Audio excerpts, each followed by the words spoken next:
All right, you rejoin me with the Activision Anthology remix. Having just attempted Kaboom with a mouse, and needless to say, it went so poorly that I won't be sharing that with you.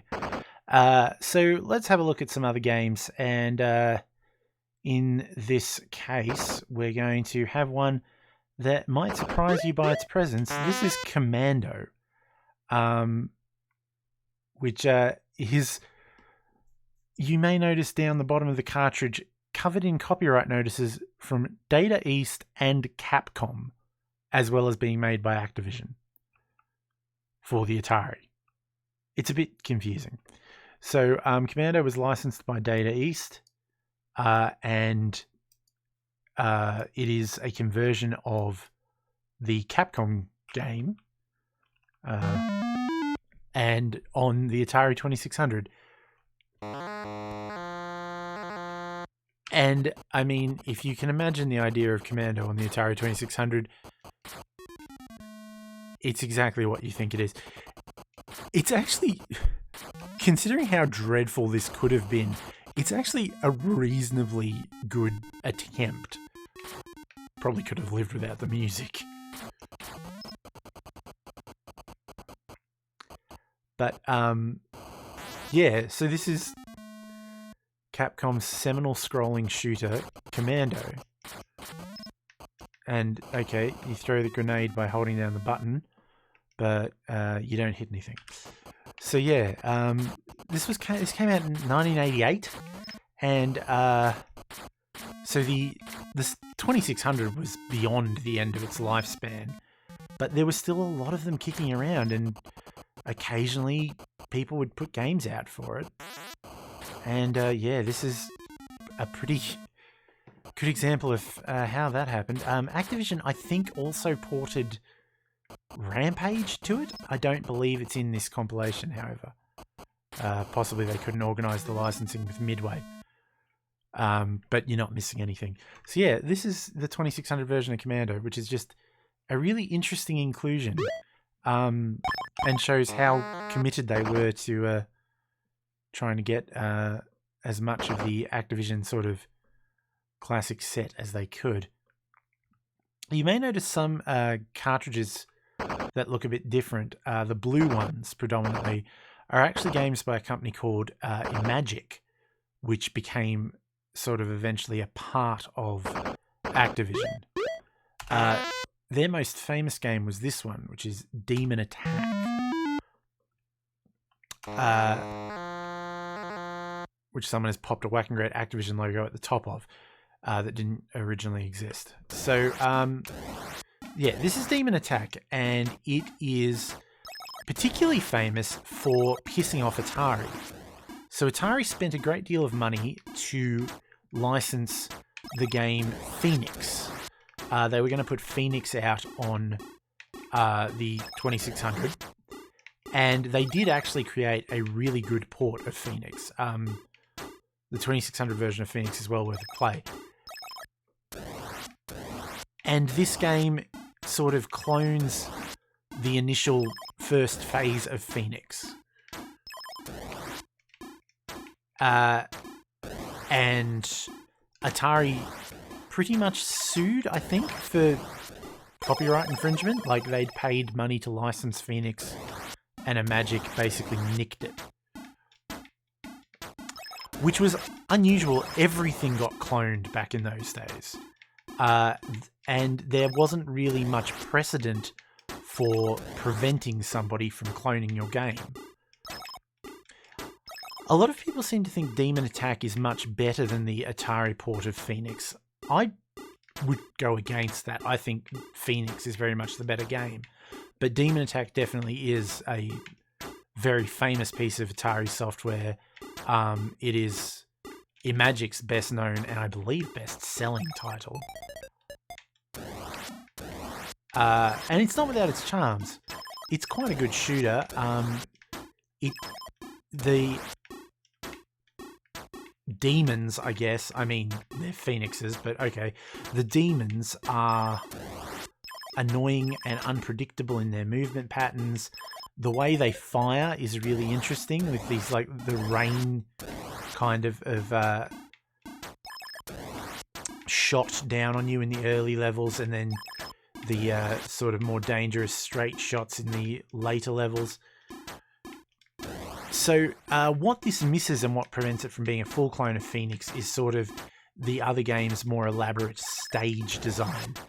Phoenix, for those who haven't played it, progresses through a series of identifiable stages, which made it quite unusual at the time amongst arcade shooters.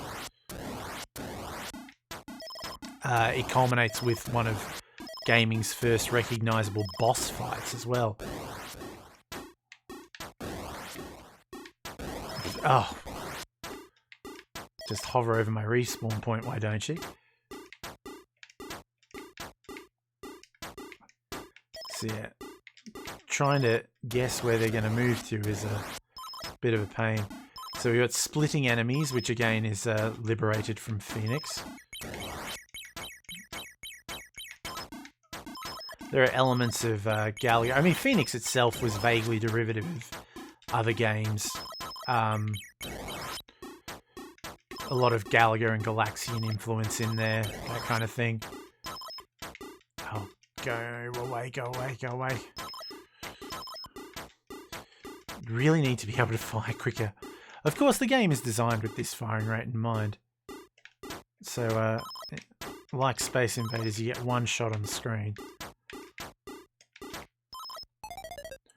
Hey, I got a life back.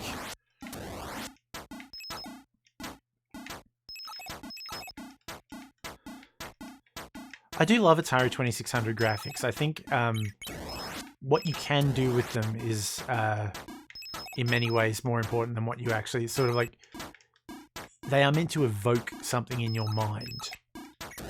And they do that very well. A lot of Activision stuff followed the typical Atari fashion of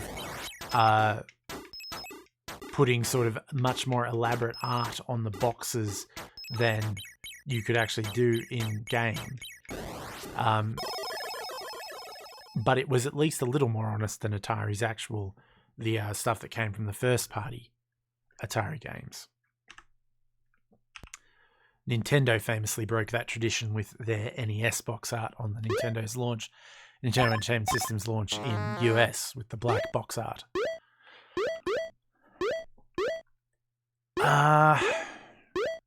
What shall we play? What shall we play? Let's play some Grand Prix. So I do love how it purports to have 4 different race tracks. It doesn't, but there are different sort of... So let's go... Hold on. So game select is F3. So I just want to see... So game 1 is Watkins Glen in the US. Games 2 is Brands Hatch in the UK. Then Le Mans, and then Monaco. But pretty much I think it's just difficulty. So Watkins Glen is the easiest, and then they go up. So let's start at Watkins Glen. This one was a triumph of programming to get it to scroll this fast with the size of the cars and the moving tires and stuff. It's all very clever, actually. There's some really impressive work here. This was, I think, a David Crane game. I believe David Crane did this one.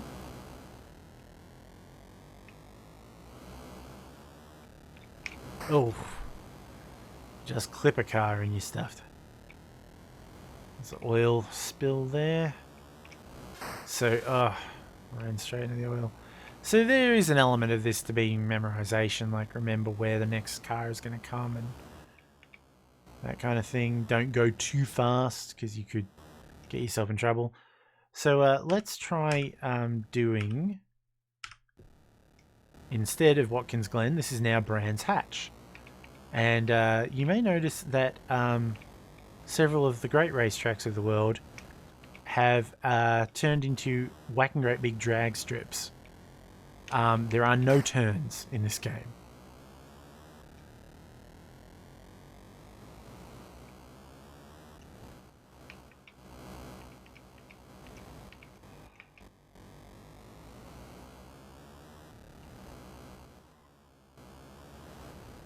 Sort of allow yourself to speed up, ease off when you think you're coming up to obstacles.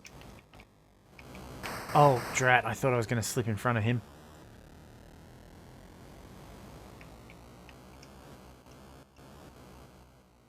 So yeah, it's a very primitive racing game. And someone put a massive roadblock in the middle of Brands Hatch. But it's not without its charms. That's what I would say about a lot of these games. If you're looking for complexity, you are looking in the wrong place. But Atari 2600 games basically lived or died by whether or not they could manage some kind of addictive gameplay.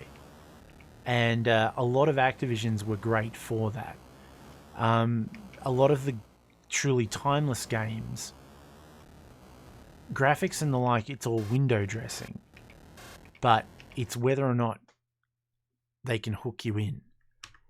Things like Tetris and Pac-Man and stuff, like, they don't need to be visually impressive because they have a gameplay hook that works. It's where a lot of modern gaming kind of goes wrong, in my opinion. Why did the chicken cross the road? To find where he left his Atari cartridge. There it is.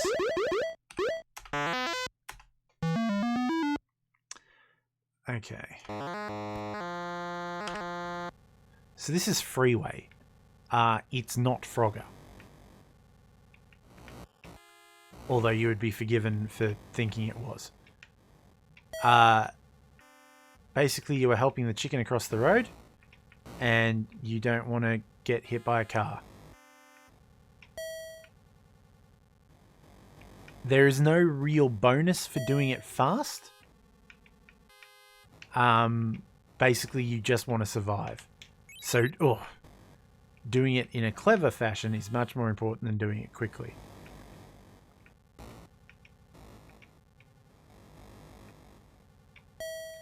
Avoiding the really fast traffic in the middle. You can crank up the difficulty. There is a harder mode as well. Now, what really differentiates it from Frogger, aside from the absence of a river, is the fact that you can't move left and right. The chicken can only go straight across the road.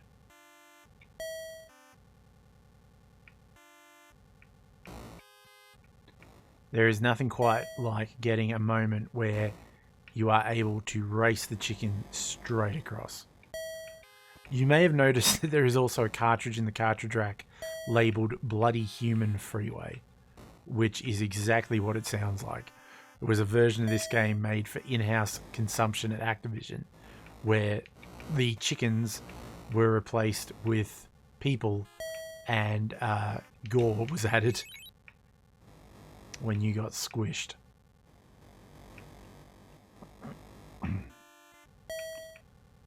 But yeah, so this is pretty simple, but again, there is a really oddly addictive quality to it, especially as the game sort of picks up pace, playing on the harder difficulties when the traffic becomes more unpredictable and the like as well.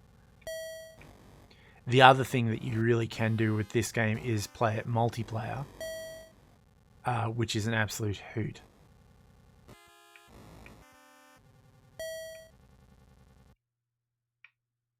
And I got across 18 times. So you've got no time limit on an individual chicken run, but you do have a time limit on how long you are playing for. And so the objective is to get as many chickens across the road in that time frame. So there is a pressure. It's not immediately obvious, but there is a time pressure. So the more daring you are, the better you will do overall.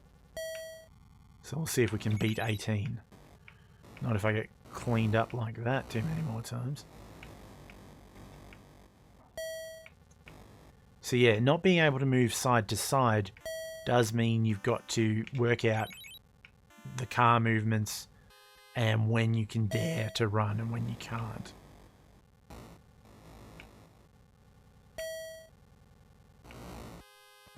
Go, go, go, go, go. Obviously, the car on this side of the road is always going to, the one in the middle lane, the fast one, is always going to get there quicker than the blue one on the other side of the road. Oh, I thought I was going to beat that green one. Whoop. Don't be afraid to go backwards.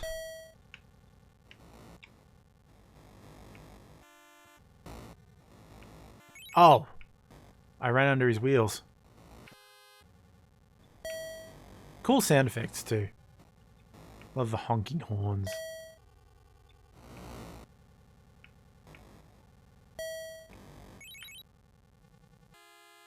Whee! Straight across. Oh! Straight through. As I said, this game can get, like, it is so simple and kind of silly, but can get really addictive. Woo! So we're going to beat our last score at least.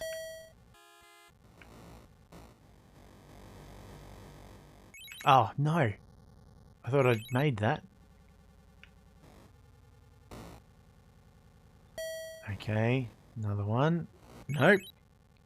Crushed by the orange car. Oh, we're running out of time. See if I can get another one across. Go, go, go, go. Yes. 23. Better again.